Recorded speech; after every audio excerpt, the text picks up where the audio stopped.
I know we're having a little, let me explain what transpires.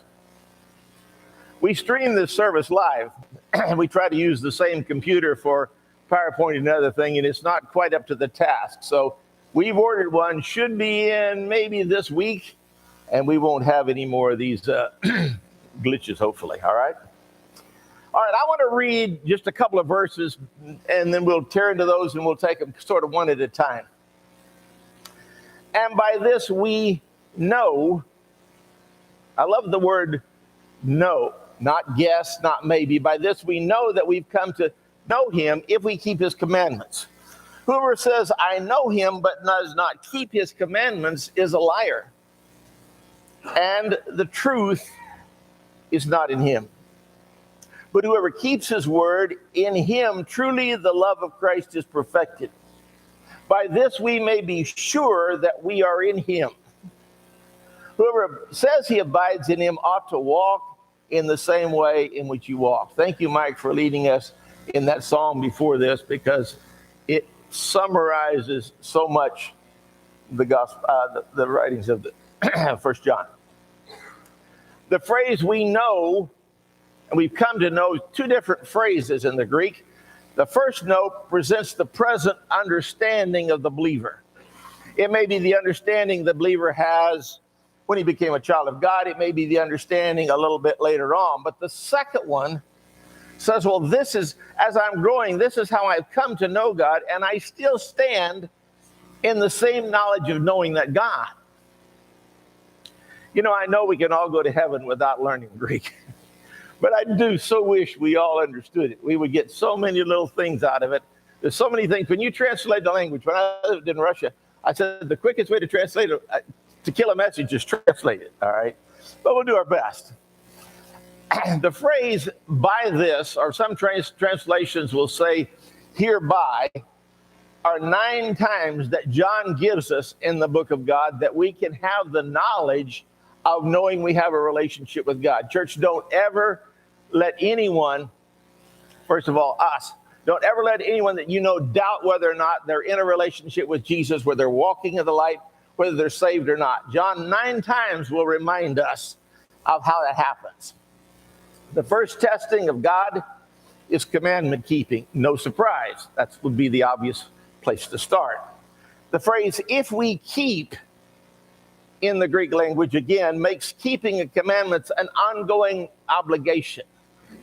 Now, I don't need to say this, I'm pretty sure, because you understand we won't keep these commandments perfectly. But we will do our very best to keep those commandments. It's not an excuse to not keep them or to work my way into sin. But I have this, not more than an obligation, I have this desire to please Jesus. And so I want to keep on learning more about his commands and the things he wants me to do. Keeping his commandment is just another way of saying walking in the light. That's what we found in the first chapter. If we walk in the light, we have fellowship. Now, if we keep his commandments, we'll have that same fellowship. So I'm asking probably a rhetorical question. How important is it to know the commands of God? I mean, but whoever says, I know him, but doesn't keep his commandments is a liar, and the truth is not in him. It's clear the Gnostics didn't believe in the moral standards. Remember, they were the one that thought there were 2 gods, the God of the Old Testament, the God of the flood and Sodom and Gomorrah, and he was this God of the flesh. And then there was this other God, this God Jesus, and he's the God of the spirit. So they just separated them. They said, do what you want to do. Well, you know, you don't have to be a Gnostic to do that. Our society is filled with that today. But they didn't feel any obligation at all to keep the commands. So John is saying, well, if you claim to have a relationship with Jesus and you don't keep the commands, you're just fooling yourself. In chapter 1, the fellowship issue is described or settled by the walk, not the talk. You and I know that it's easier to talk about something than it is to walk it, right? The second one in chapter 2, the issue of really knowing God is determined by the walk, but this time it's by an obedient walk. Whoever keeps his word, in him truly the love of God is perfected. I add the word matured because that's pretty much what the word means, or brought to completion. You're keeping his word. Your love is being matured all along the process of life. You'll never reach total maturity that you can reach until they put you 6 foot under or burn you up and put you in an urn. But either way, you'll never reach the fullness of your capacity. By this we may be S-U-R-E, that we are in him. Do we need to know that? Yeah, we do. Knowing God involves keeping his word. Keeping the word involves loving him. Together, this means we have fellowship with God that begins now and goes to eternal life, so it never ends. It's pretty neat, isn't it? I mean, we begin the fellowship now. When we're born again of the water and the Spirit, we enter into that fellowship with God. And though we will die one day, or Jesus will come, and in either case, eternal life is our blessing. Sometime I'm going to try to think of a good illustration of how to get us really rallied and excited about eternal life. You see, some people, it's sad. I've been to funerals of people that didn't have any relationship with God. I talked to a man this week. We were just casually talking, and I said, so do you have any religious background? He said, no. And I said, well, excuse me for picking your brain, but I'm a curious guy. I said, so did you have a bad experience? I thought somebody might have slapped him or slapped him with a ruler or something. And he said, no, we just didn't go. That was interesting to me. But the sad part about it, and I have to, he likes to fish, by the way. And guess who we have in the congregation that likes to fish? Man, Nick likes to fish more than he likes to eat. And so I told him, Nick, this week we are going to sit down and have a chat because they come from the same background. They come from this no Jesus world at all. And while Mike can relate to him, I'm pretty sure Nick will relate to him a lot faster than I would. He said, I'd fish 6 or 7 days a week. I said, I'll go with you, and you can show me which end of the pole to throw in. And he said, you don't throw in the pole. I said, see, I knew something. I knew I didn't know it at all. All right. Beloved, I'm writing to you no new commandment, but an old commandment that you've heard from the beginning. The old commandment is the word you've heard. I don't know if this is a paradox that John wants to put out, a contradiction. Think about it.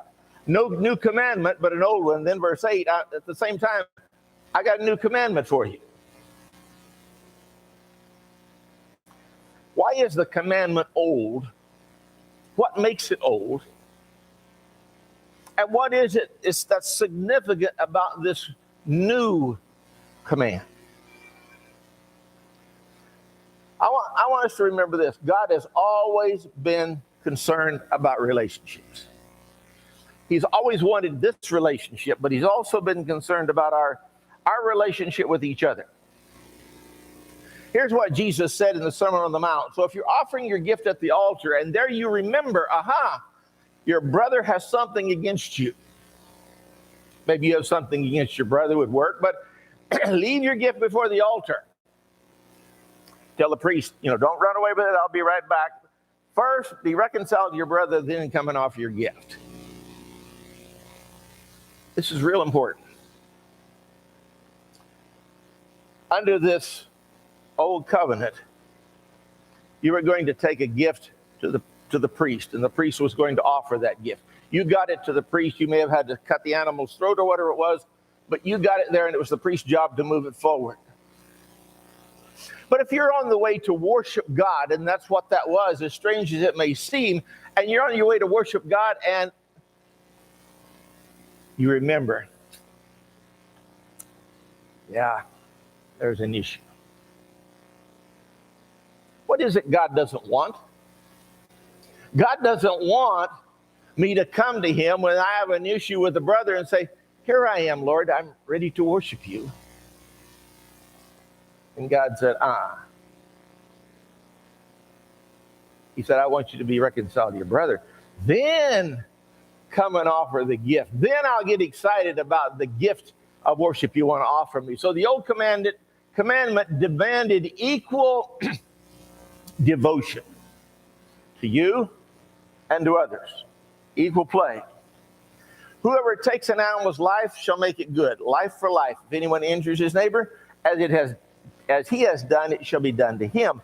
Fracture for fracture, eye for eye, tooth for tooth.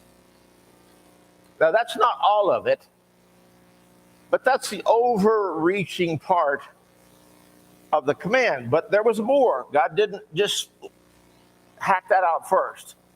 Leviticus 19, you shall not take vengeance, listen, or bear a grudge against the sons of your own people, but you shall love your neighbor as yourself. I am the Lord. So it was more than an eye and an eye and a tooth for tooth.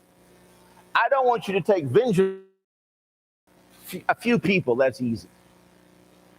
I love my father-in-law. He died in 96. In the last several years of his life, he changed. But early on in his life, he could hold a grudge and just, I mean, it was just like it was embossed on his forehead, grudge.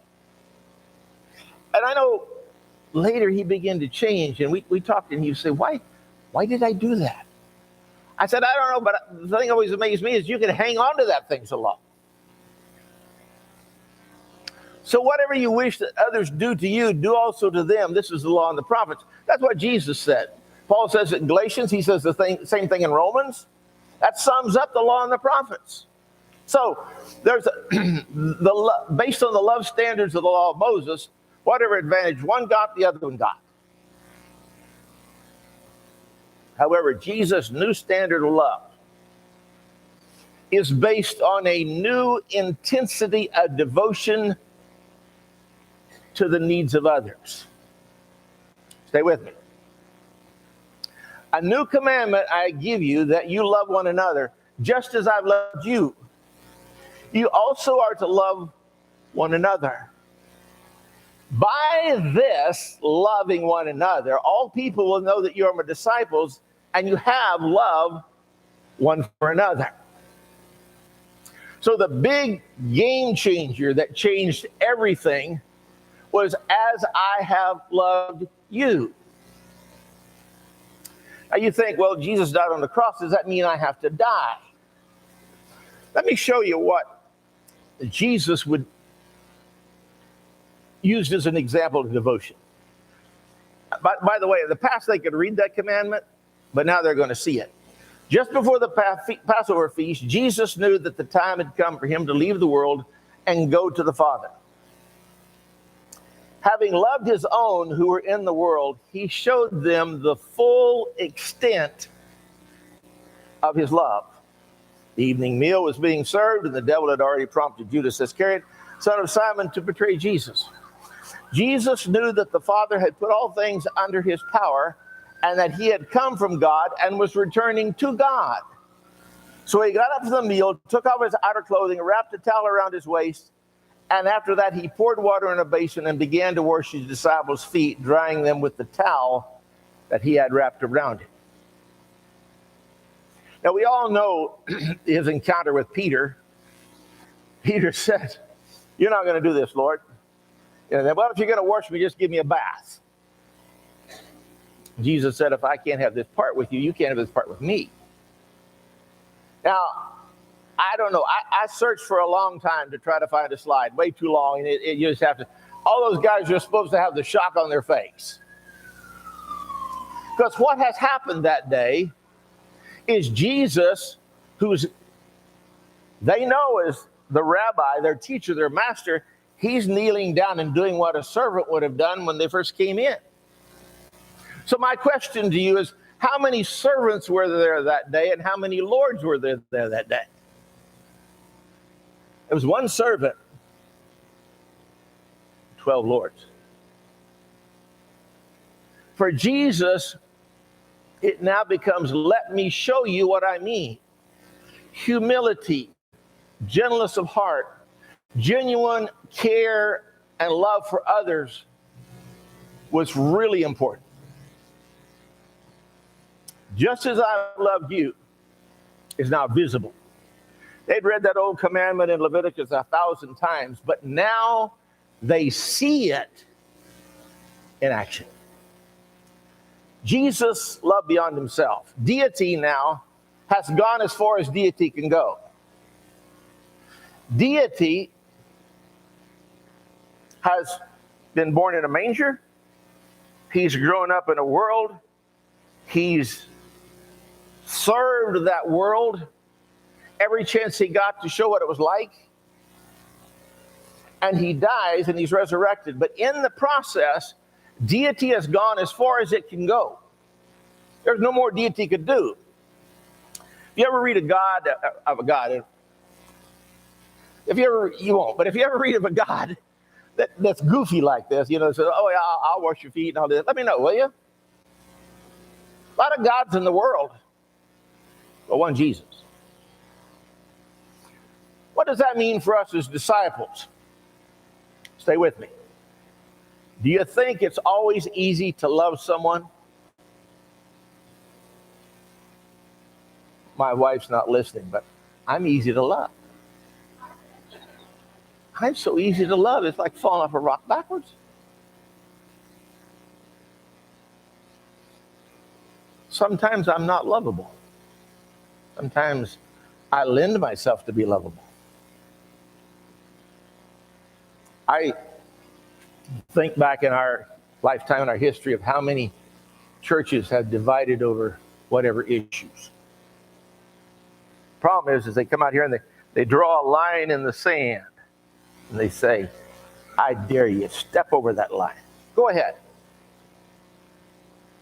So you draw lines, shots get fired. One of the distinguishing marks of loving as Jesus loved is that's how they identify us. We're easily identifiable. We're easily identified. By this we ought to love, as he laid down his life for us, ought to lay down our lives for the brothers. Does that mean I need to die? It might. But I suggest to you, far greater laying down the life as an example of Jesus is serving one another. You ever wanted to do something for someone and you go like, oh, I'm tired. I don't feel like it. I can sit down in front of the boob tube and just be zoned out and all the garbage comes in and I don't have to think about it. And I've done that, by the way, so I tell you I'm old. But if I'm really pushing myself and I just like, stop this. Get up and go do something. And when you get through, do you feel good? You feel better than if you stayed home and did nothing. So I want to suggest to you that laying down your life is more than just dying. It's dying to what Jerry wants and what Jerry feels like and serving others. And that is a challenge, church.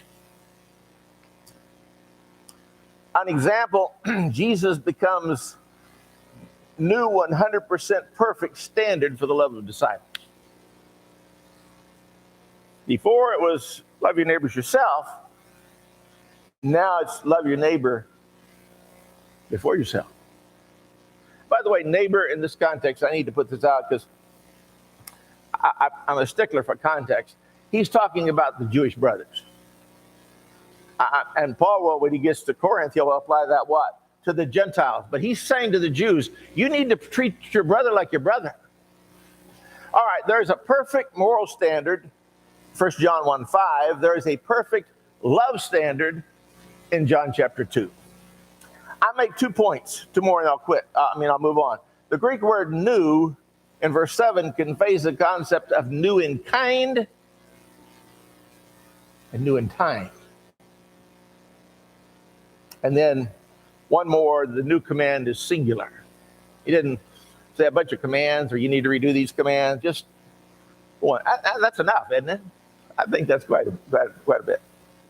All right, at the same time, verse 8, It's a new commandment that I'm writing to you, which is true in him and in you, because the darkness is passing away and the true light is already shining.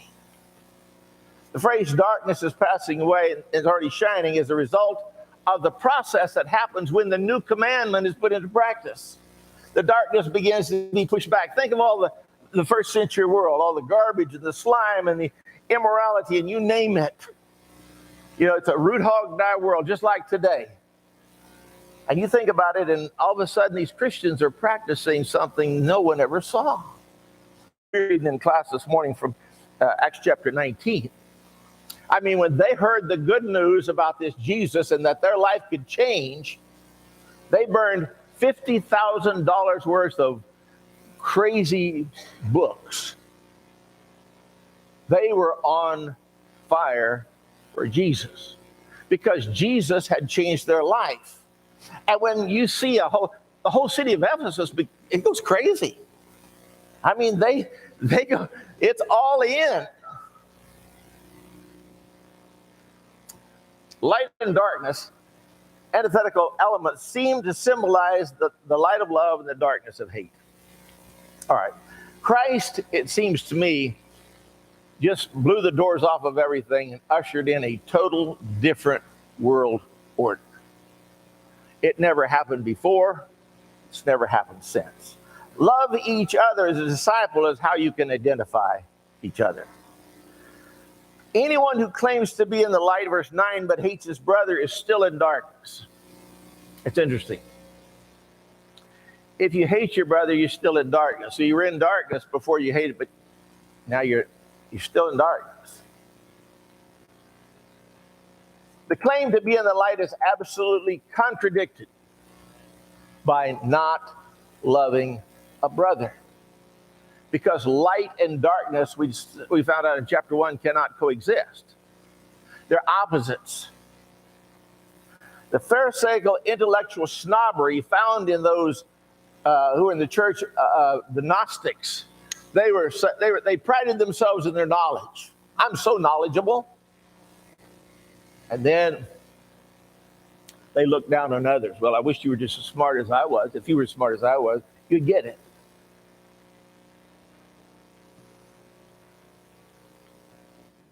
Whoever loves his brother abides or walks in the light, and there's no cause for stumbling. Listen to this. These verbs, abides, love and abides, are present indicative verbs. In a compound sentence, make them complementary. What the flip is that? It means this. If you're currently loving, you're currently walking in the light. They complement each other. I'm doing this, and the result of it is this. What happened to the slides? Didn't load. All right. Well, thank God for a piece of paper. When I was at Sunset, Klein Payton, who started the school back in the 50s, he still used a typewriter. He said, it's the only reliable thing that you can count on, and he's right. Let me find where we are, all right? Mm-hmm. All right. We read, whoever hates his brother is in darkness, whoever hates his brother is in the darkness and walks in the darkness and does not know where he's going because the darkness has blinded his eyes. John said the same thing in John 11. If anyone walks in the day, he doesn't stumble because he sees the light of the word. But if anyone walks in the night, he stumbles because the light is not in him. Makes sense, doesn't it? You ever stumbled around? Once in a while, I lock myself out of the house, and I have this key. And you know, it was daytime. I just walk a straight line, pick it up, and go. But at nighttime, I'm walking to get that key, and I'm like, who put that there? What? Ever done that? Daytime, I don't have any trouble transversing it at all, but at nighttime, it's like, who put all this stuff in my way? The same thing here.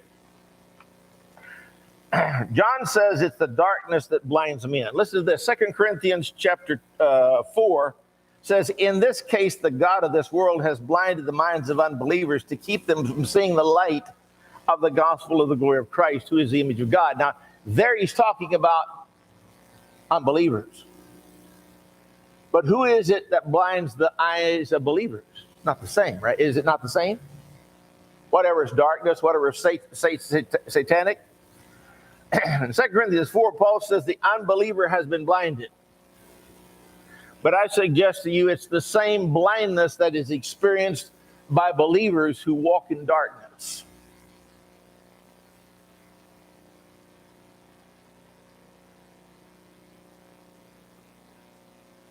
A brother hater has darkness, and he persists in staying in that darkness.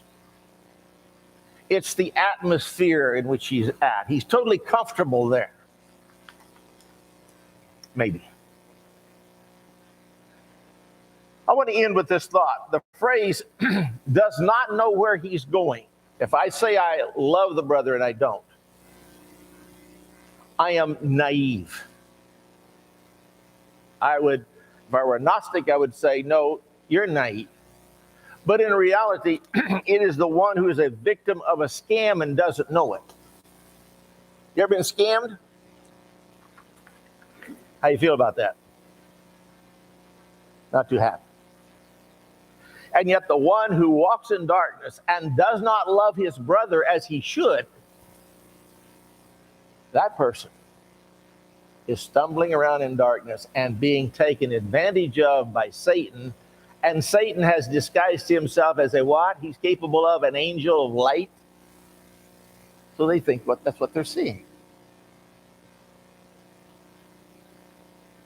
We're done. We'll take it up next week and go on. I'm trying to remember that the brain can only absorb what the seat can stand, and that your seat has probably stood about all it's going to. We're going to sing a song of invitation. We do that every week. It's our tradition. The song is sung to maybe encourage us if our heart is there to get our life right with God. Maybe we need to become a child of God. If you do, we'll help you do that this morning. If you need prayers to the church for any reason, need a place for the church home, let us know while we stand and sing.